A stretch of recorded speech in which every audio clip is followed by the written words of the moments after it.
Linda_KP. Assalamualaikum Mbak Isah. Waalaikumsalam. Bu, bagaimana cara menghadapi suami yang egonya tinggi dan keras kepala? Terima kasih Bu Aisyah.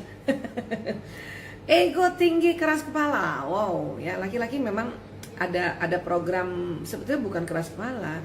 Laki-laki karena hipotalamusnya lebih lebar dan dia menjaga keamanan, jadi selalu mau ya sigap, selalu mau dia menjadi seseorang yang diminta bantuan oleh anggota keluarganya gitu. Nah, tapi ada lagi nanti masuk ke ranah watak. Laki-laki yang wataknya ekstrovert, wabil khusus, yang jenis koleris, yang hasratnya mengatur, nah itu tadi. Jadi nampaknya ya terkesannya dia egois banget dan keras kepala. Ya, nah bagaimana mensikapinya? Sikap pertama adalah terima dulu bahwa oh dia wataknya koleris, hasrat mengatur, laki-laki pula. Ya, perempuan yang koleris aja hasrat ngatur, apalagi laki-laki. Ya, terima dulu itu. Oh gitu. Berarti dia enggak jahat ya Bu Isa? Enggak jahat. Cuman memang hasrat mengaturnya ya ada di otaknya. Ya, hanya dia belum belajar bagaimana mengendalikan hasrat mengatur agar orang di sekelilingnya lebih nyaman. Ya. Orang koleris ini kalau nggak belajar tentang pengendalian diri, habis tuh. Orang sekelilingnya habis. Habis apa? Habis kesabarannya untuk dampingi dia. Ya. Kebalikannya juga istri yang koleris, suaminya itu habis kesabarannya untuk mendampingi istri yang koleris. Makanya perlu belajar. Ya. Jelekkah itu? Enggak ada yang jelek. Ya. Kenapa? Karena Allah sudah berfirman di Al-Isra 84 bahwa ya katakanlah wahai Muhammad, setiap orang sesuai pembawaannya masing-masing, ya, maka Tuhanmu yang lebih dia tahu yang mana yang benar jalannya.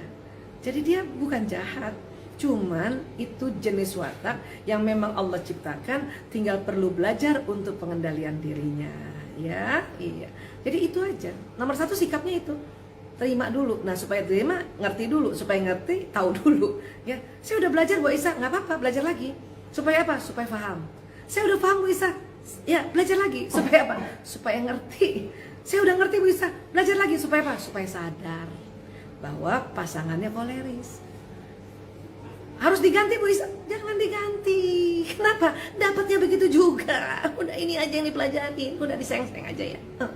Oke, next lagi. Ya. Apa nih? Chosme, gimana sih tulisannya ya?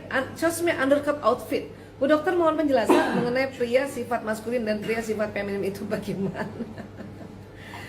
Ya, pria dan wanita itu ada sifat maskulin dan femininnya. Memang ada. Ya, memang ada. Hanya ya, laki-laki yang kita bilang dia maskulinitasnya lebih dominan itu biasanya yang watak ekstrovert.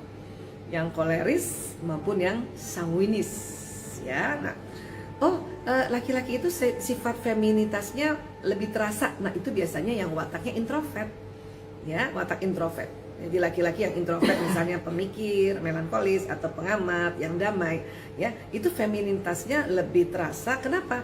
Karena mereka nih orang-orang yang lebih cepat memaklumi perempuan, lebih cepat memaklumi atau memahami apa yang dibutuhkan perempuan, ya. Jadi laki-laki yang introvert itu begitu. Adapun memang komposisinya ya, diduga bahwa laki-laki yang introvert itu memang hormon estrogen progesteronnya lebih banyak sedikit dibanding laki-laki yang ekstrovert. Ya. Laki-laki ekstrovert waktu pekan lalu kayaknya Bu Isa sempat bercerita tentang analogi hormon. Ya, hormon ini dianalogikan sebagai oli atau air. Ya, kita ulang lagi nggak apa ya supaya tambah paham ya. Nah, Bu Isa lahir sebagai perempuan, itu kemungkinan besar oli atau hormon perempuan Bu Isa, kalau Bu Isa bisa hitung-hitung gitu ya, itu kurang lebih 90 liter. Oke, hormon laki-laki Bu Isa 10 liter. Ya, nah ayah Toto kebalikannya, dia lahir sebagai laki-laki yang 90 liter hormon pria atau hormon maskulinnya, 10 liter hormon perempuannya. Ya, nah kemudian ada lagi lahir memang anak yang berdasarkan watak, dan watak itu genetik ya. Jadi dari kita punya leluhur ya. Nah, dia lahir sebagai anak perempuan yang 80% hormon perempuannya, 20% hormon laki-lakinya. Maka ya dia menjadi anak yang lebih tomboy lagi gitu. Karena 20% hormon laki-laki. Tadi kan Bu Isa cuma 10% hormon laki-laki. Jadi Bu Isa nggak terlalu tomboy-tomboy banget. Ya, jadi nah, tapi ada juga perempuan yang lahir hormon laki-lakinya cuma 5 liter. Itu yang perempuan melo banget. Yang perempuan banget. Ya, karena kalau Bu Isa kan ambivert.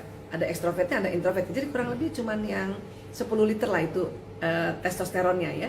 Tapi ada juga yang 15% 15 liter atau 20 liter yang testosteronnya. Itu yang tomboy-tomboy itu. Sudah perempuan ekstrovert banget ya. Mbak Cening tuh kalau boleh contohnya barangkali yang punya, yang kenal ya. Ya. Nah kemudian laki-laki ada juga yang lahir, laki-laki itu hormon estrogen progesteronnya 20 liter. Testosteronnya 80 liter. Itulah laki-laki introvert. Ya. Laki-laki ambivert gimana Bu Aisyah? Ya itu mungkin yang antara 10 liter sampai 15 liter tuh yang hormon perempuannya. Ya, nah ayah Toto yang mungkin yang 10 atau mungkin 5 liter tuh. Oh ya Toto tuh hormon perempuannya cuma 5 liter. Ya, makanya dia maskulin banget. Sehingga dia nggak ngerti maunya perempuan tuh gimana, nggak ngerti. Apalagi waktu masih muda. Sekarang tentu karena usia dia sudah 59 tahun, hormon laki-lakinya sudah berkurang. Makanya sekarang dia sudah mulai ngerti istrinya perempuan maunya apa gitu ya. Alhamdulillah. Beda lagi barangkali ada orang yang lahir ya ini dalam kondisi khusus ya. Kondisi khusus atau makanya disebut berkebutuhan khusus ya. Perempuan lahir dengan testosteron yang sangat banyak. Bukan 10 liter, bukan 20 liter, tapi mungkin 40 liter. Ini biasanya yang ada kelainan yang kita sebut CAH. Ya, CAH. Jadi ada kelainan di hormon-hormon, keluarnya hormon laki-laki yang terlalu banyak. Bahkan kadang lahir punten maaf ya, klitoris atau bagian dari organ reproduksi perempuannya seperti penis, agak besar sedikit. Ya, karena itu hormonal. Nah, kalau yang lahirnya seperti ini, perempuan yang lahirnya seperti ini perlu diterapi, baik mungkin terapi hormonal, bahkan ada juga yang dioperasi. Ya. Ada juga kembali juga ada laki-laki yang hormon laki-lakinya bukan 20 liter, karena 20 liter itu masih normal banget. Laki-laki yang introvert ada lahir 40 liter. Ya, 40 liter. Sehingga ya dia sangat kelihatan dari kecil ya sifat-sifat, sikap-sikap atau cara berpikir feministasnya ya, perempuannya ya, dia lebih lembut banget dibanding perempuan yang lahirnya itu tadi, apalagi perempuan yang tomboy ya, dan lebih perasa seperti itu. Bisa kenapa ya bisa kayak gitu ya, kok bisa ada jadinya sangat drastis dia punya komposisi hormonalnya. Itu pengaruh dari waktu ibunya hamil juga. Bisa jadi karena sakit ibunya waktu hamil kan 10 bulan ya, lebih 10 bulan ya. Atau kena virus bisa juga, kena parasit bisa juga ya. Atau itu tadi ya makan yang terlalu banyak hormon perempuan, atau kan banyak tuh binatang-binatang yang disuntik hormon perempuan supaya dia cepat bertelur ya, atau badannya jadinya lebih banyak lemaknya. Nah, itu kebanyakan makan itu ya, atau minum obat yang keliru. Itu bisa kayak gitu. Ya. Nah, makanya sikapilah hal-hal ini secara pas gitu ya. Jangan dihina-hina anak-anak yang lahirnya memang berkebutuhan khusus. Fahamilah bahwa dia berkebutuhan khusus, maka carilah pengobatan, carilah terapi, carilah untuk mengatasinya. Ya.